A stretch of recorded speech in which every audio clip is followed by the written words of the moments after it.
Ассаламалейкум. Мен Мысыр еліндегі тұрып жатқан қарапайым қазақтың баласымын.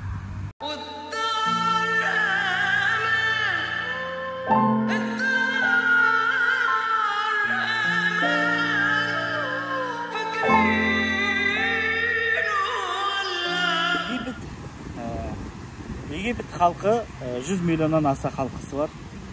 Үлкен-үлкен қалалары Каир қаласы, Александрия қаласы. Каир қаласында 24 миллионнан астам халқысы. Мысыр халқысы өмір сүру деңгейлері орташа.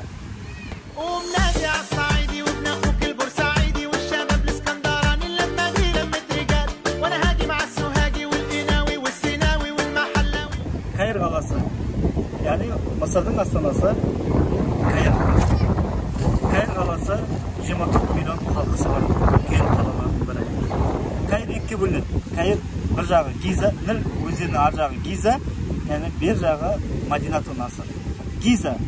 Бұл Гизада 4000 жылдық тарихы бар, пирамида бар. Және көптеген ежелгі тарихи мешіттері бар. Және де ежелгі тарихи көшелері бар Гизада.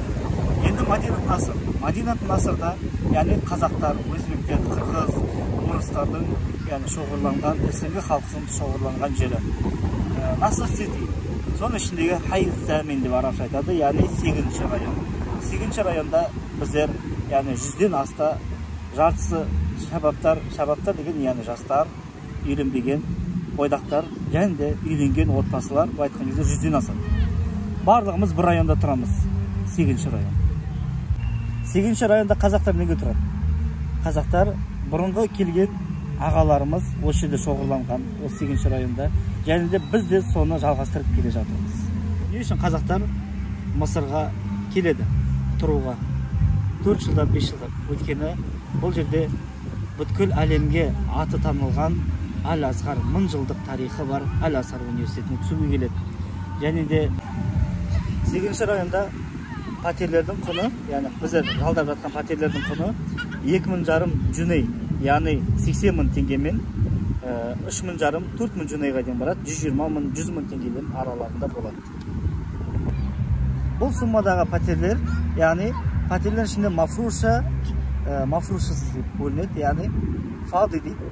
Фады деген бос пәтер, ештеңе жоқ, газ, сахан, яғни су жылытатын, ешқандай мебель, ештеңе жоқ пәтер. Соның үшін мебельмен өзін толтырасың. Екіншісі, кішкене қымбаттау болып келеді, 3500-4000 жүнейдің арасы, 100 мың, 120 мың арасындағы пәтерлер, олар мафрушымен, яғни мебельдерімен полный, яғни стиралкасы бар, газы бар, саханасы бар, су жылытатыны бар, крем, палас барлығы сол шаққаның ішінен, шаққа, яғни квартираның ішінен табамыз. Біз пәтерді қайдан табамыз? Қалай іздейміз? Яғни әрбір ғимараның, әрбір домның, үйдің өзінің күзетшісі болады. Оның есімі Бауап дейді. Ол Бауап подвалдарда тұрады. Біз Бауаптарға барамыз, яғни болмаса Симсар дейді. Симсар деген агентство, яғни риэлтор біздер айтқанша. Біздерше риэлторға барамыз. Олар бізге үйдің бағаларын барлығын көрсетеді, үйлердің барлығын таныстырады. Кейін біз хазайынмен кездескен кезде, риэлтордың өзінің ақшасын бергеннен кейін, хазайын бізге акт ижар деген бір қағаз береді. Акт ижар бұл договорға отырамыз. Договор. Үйді договор арендасы бар. 1 жылға дейін созамыз, 2 жылға дейін созамыз. Бұл ішінде пәтерде мынандай заттар бар. Яғни договордың ішінде біз тәмин төлейміз. Тәмин дегеніміз, яғни үйдің ақысы, мысалы ретінде 80 мың болса, үстіне тағы да 80 мың қосып, 160 мың теңге ақшасын береміз.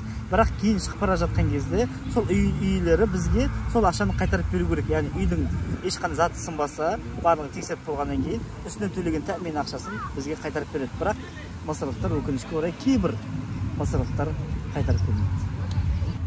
Жаңағы айтып өткен 100-ден аста қазақтар барлығы бір-бірімізді жақсы танимыз. Бір-бірімізбен өте қатты тығыз араласамыз. Қандай көмек керек болатын болса, бір-бірімізге қолдан келгенше уақытымыз болып жатса, көмекке жүгіріп барамыз. Түн демейміз, күн демейміз. Енді өзіміздің группаларымыз бар. Футболға жиналып, футбол алаңына барамыз. Осы жұма күні, демалыс күндері белгілеген бір уақыттарда футбол ойнап, бір-бірімізбен тығыз байланыста жүреміз. Жаңа келген отбасыларды қарсылаймыз, және соларға осындай хадиқалар, яғни хадиқа деген осындай парктерде дастархан жайып, солармен, яғни жолдастарымыз, бала-шаға, өздеріміз сол жігіттермен танысатын жайт. 8-ші районда осы қазақтардың, яғни Сұлтан Бейбарыс атты медресеміз бар. Жаңадан келген, жаңадан түскен оқуға студенттерді бітіріп жатқан ұстаздар, студенттер сабақ береді. Өздерінің алған ілімдерін жаңа келген жігіттерге, бауырларымызға, студенттерге үйретеді. Дәл солай қыздардың да орталығы бар, жігіттердің де сол Сұлтан Бейбарыс медресе орталығымыз бар, Құдайға шүкір. Және де осы 100-ден аса қазақтардың арасында біздің міндетті түрде өзіміздің өкіліміз бар, және өзіміздің старостамыз бар.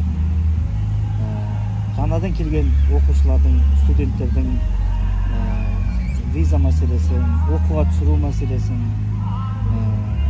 осы мәселенің төңірегінде осы ағаларымыз шешіп отырады. Қандай бір проблемдер, Құдай сақтасын, қандай да бір проблемдер, жағдайлар болып қалса, осы староста ағаларымыз бен өкіліміз шешіп отырады. Яғни біз бір елміз, біз бір ауылмыз осы жерде.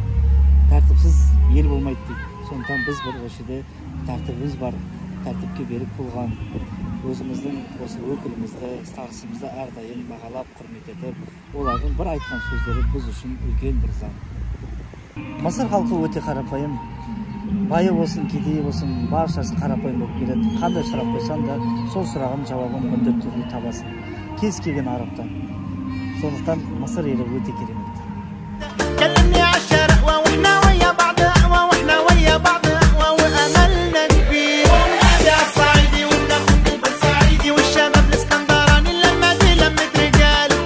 Осымен біздің Мысырда қазақтар жайлы әңгімеміз бітті.